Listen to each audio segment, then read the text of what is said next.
के सुना रहल छी जितिया पाबनि किम्हर होइ छै, कोन कोन विधान से होइ छै, एहि पाबनिक की महत्व छै। तऽ एहि सबके जानकारी के संग हम उपस्थित छी। तऽ सुनल जाओ अपने लोकनि जितिया व्रतक महान कथा।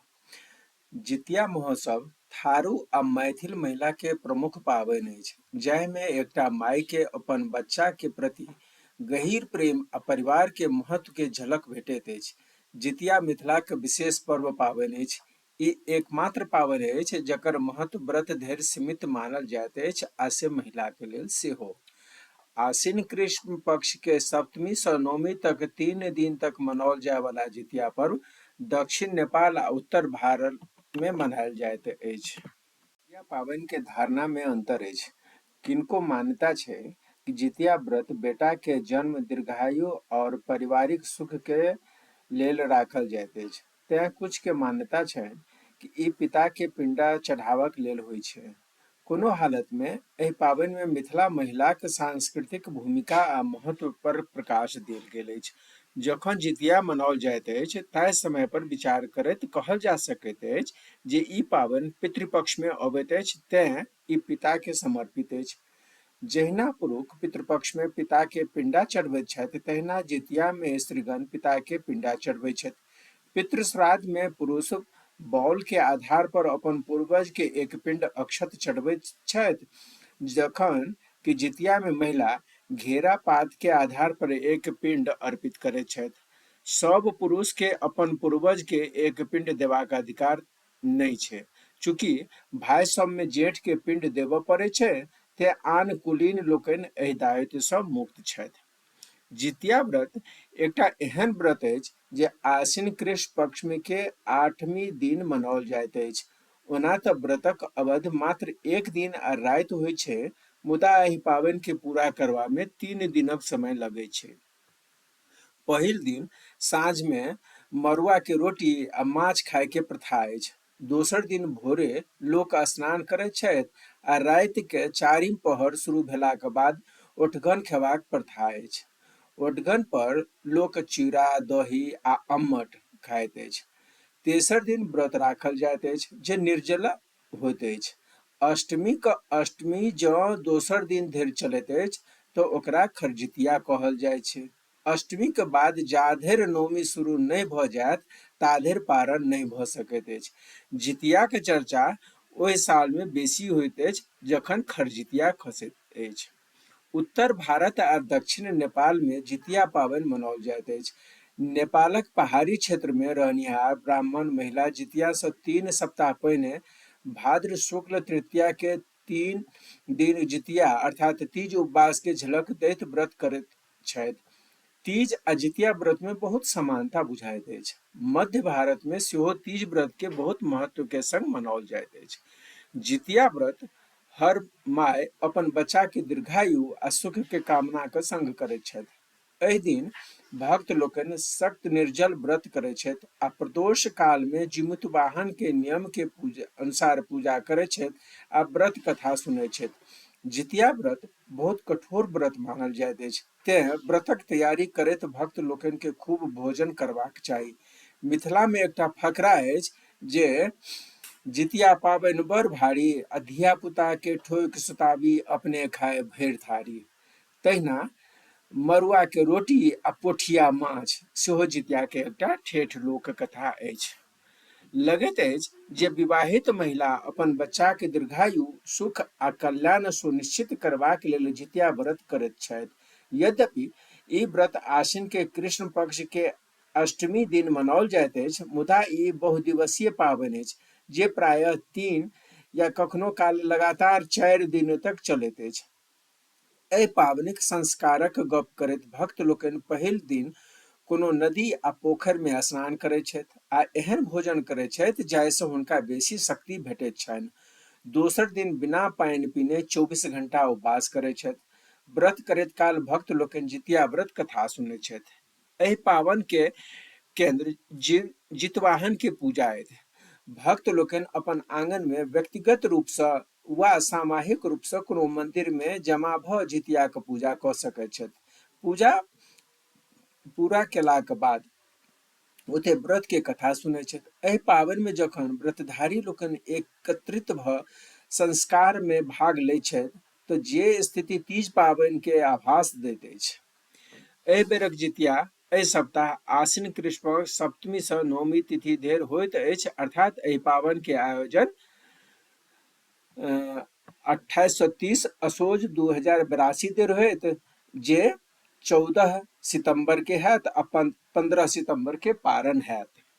जितिया पर्व के भीतर जिमितवाहन नाम के गंधर्व राजकुमार के बहादुरी की कहानी छै, जे गरुड़ सँ नाग के रक्षा केलकै। जितिया व्रत, जेकरा जित पुत्रिका व्रत के नाम सँ सेहो जानल जाइ छै, बच्चा के सुरक्षा और दीर्घायु के लेल समर्पित छै। एहि व्रत में माय जिमितवाहन के पूजा करै छथि आ हुनकर वीरता के कथा सुनै छथि। भविष्य पुराण सामग्री आ कथ्य शैलीक दृष्टिए बहुत उच्च श्रेणीक पुराण मानल जाइत अछि। ई पुराण धर्म, नैतिकता, शिक्षा, व्रत, तीर्थ, दान, ज्योतिष, आयुर्वेद आदि विषय के साथ साथ कथा के अद्भुत संग्रह छै। बहुत रोचक कथा आ व्यवस्था सेहो बेताल विक्रम संवाद के रूप में शामिल अछि, जे बेताल पचीसी के नाम से सेहो प्रसिद्ध अछि।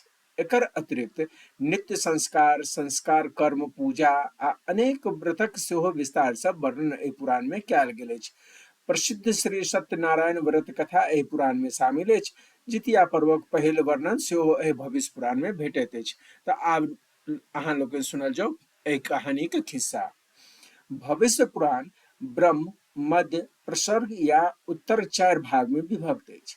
एहि प्रतिसर्ग पर्वक दोसर भाग में बेतल विक्रमादित्य संवाद भाग में जिमुतवाहन आ शंखचूड़क कथाक अर्थ में जीवनदानक आदर्शक शीर्षक शामिल अछि, जे जितिया पर्वक आधार अछि। जितिया व्रत के मुख्य उद्देश्य जीवन के रक्षा जिमितवाहन के जीवन से जुड़ल जीवनदान के आदर्श सँ प्रभावित अछि।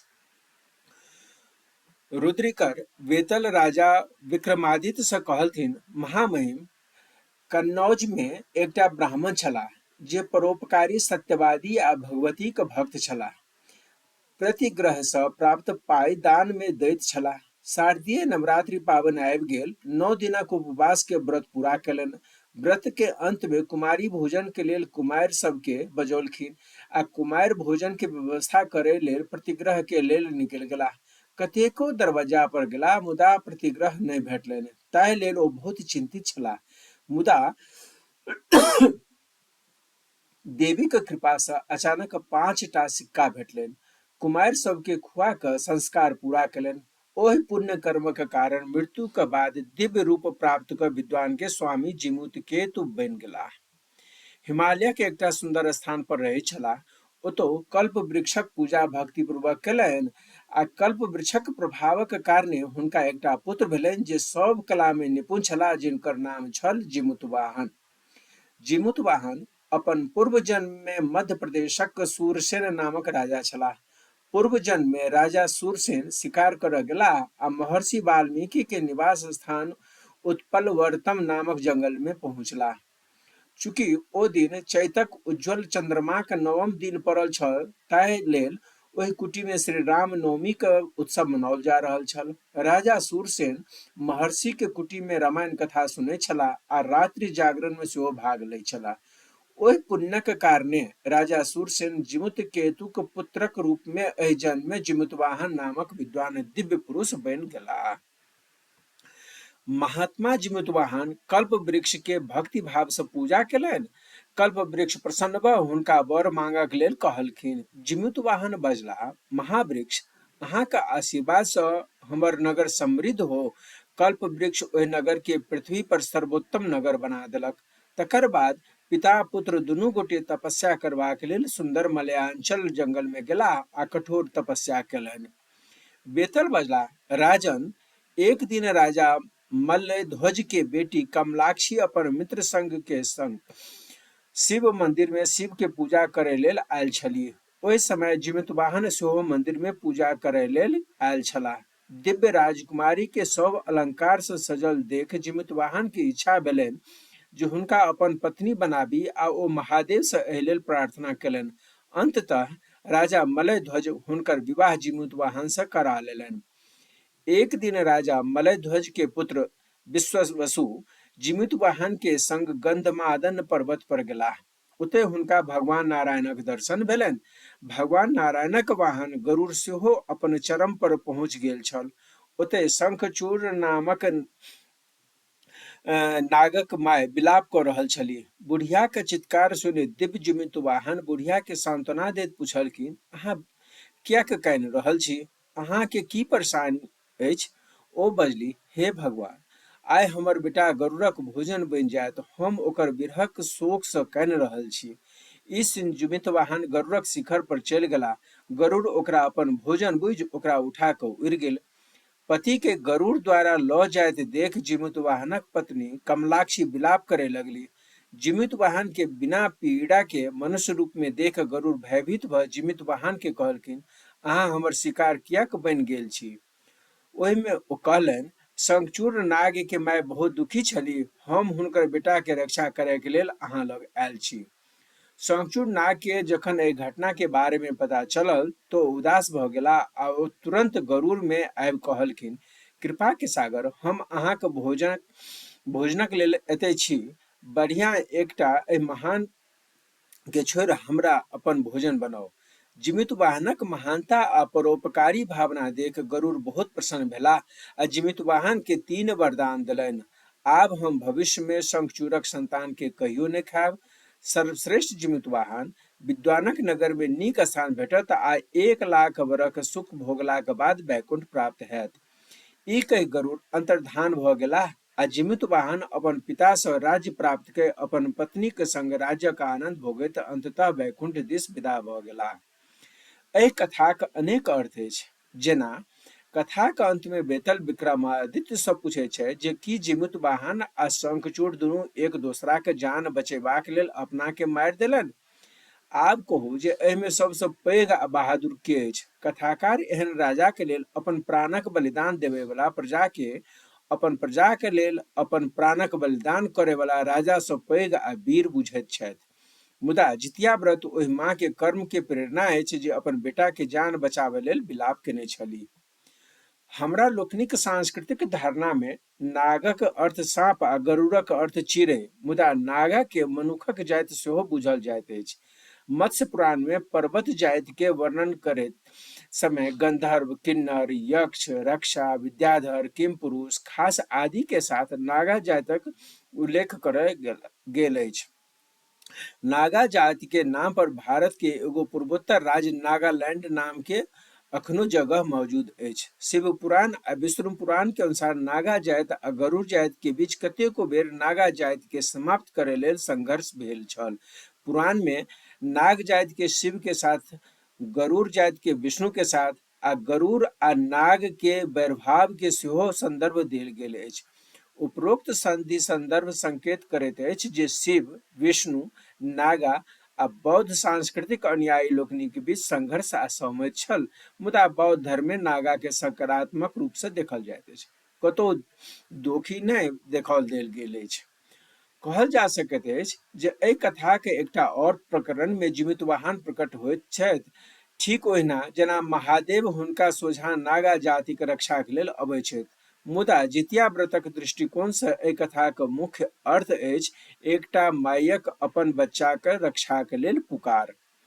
कालांतर में जीवित वाहनक कथा में अनेक प्रसंग सेहो जोड़ल जाइत अछि। एकटा कथाक अनुसार जीवित वाहन गंधर्वक राजा छलाह। जीवित वाहन शासक बनला से संतुष्ट नहीं भेलाह आ फलस्वरूप ओ अपन राज्यक सबटा जिम्मेदारी अपन भाई लोकनि के दऽ देलनि आ अपन पिताक सेवा में जंगल चलि गेलाह। एक दिन जंगल में घुमैत काल एकटा बुढ़िया विलाप करैत देखलनि। ओ बुढ़िया से पूछलखिन जे अहाँ किएक कानि रहल छी? बुढ़िया कहलक जे हम एकटा नागवंशी परिवारक छी आ एकटा बेटा मात्र अछि।